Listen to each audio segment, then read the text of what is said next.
Tu nous parles beaucoup cette année de pailler, d'appliquer du paillis dans nos plates-bandes, dans nos potagers, tout ça. Est-ce qu'on doit aussi en appliquer pour les zones d'aménagement comestible? Bien, en fait, le paillis, hein, la notion de paillis, c'est vraiment, ça sert à tout partout parce que c'est pour contrôler la mauvaise herbe, ça aide à garder l'humidité du sol, ça repousse certains insectes, certaines maladies. Donc, c'est sûr et certain que le paillis, moi, je le recommande partout, partout, partout. Cela dit, j'ai plusieurs articles que j'ai faits pour démystifier les types de paillis. Ça va être important quand on va parler d'aménagement comestible de choisir le bon paillis aussi.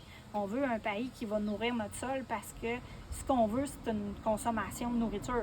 Donc, si j'appauvris mon sol au fil des années puis que j'ai un travail manuel à faire au bout d'X années parce que mon sol est rendu pauvre, c'est pas intéressant. Fait que je vais travailler plus avec un type de paillis comme le paillis forestier qui a un pH neutre, qui va nourrir le sol.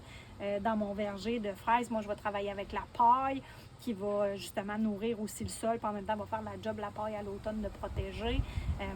Je vais travailler avec le gazon, après mes coupes de gazon, pour venir nourrir certaines plates-bandes. Exemple, dans mon coin framboisier, je travaille beaucoup avec ça parce que je suis dans un smart pot, donc la plante n'est pas autonome. Fait qu'il faut que je la nourrisse plus souvent. Fait que c'est facile, la tonte est finie, je m'en vais mettre ça comme paillis.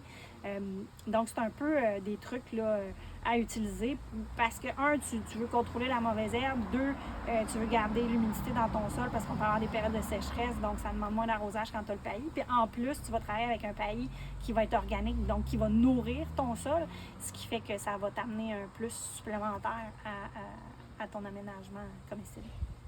Est-ce que je dois utiliser du paillis dans mes smart pots?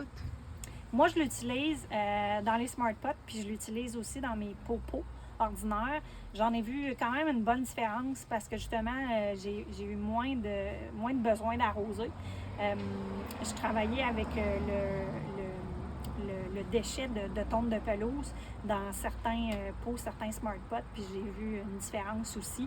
Je travaille aussi avec de la paille dans certains smart pots, justement pour contrôler la mauvaise herbe, ça fait quelque chose d'intéressant. La paille, elle va durer un petit peu plus longtemps. Fait que oui, dans les smart pots, ça vaut la peine aussi de contrôler la mauvaise herbe. Hein. Dans le fond, ton paillis sert à contrôler la mauvaise herbe. Fait que oui, c'est intéressant à ce niveau-là.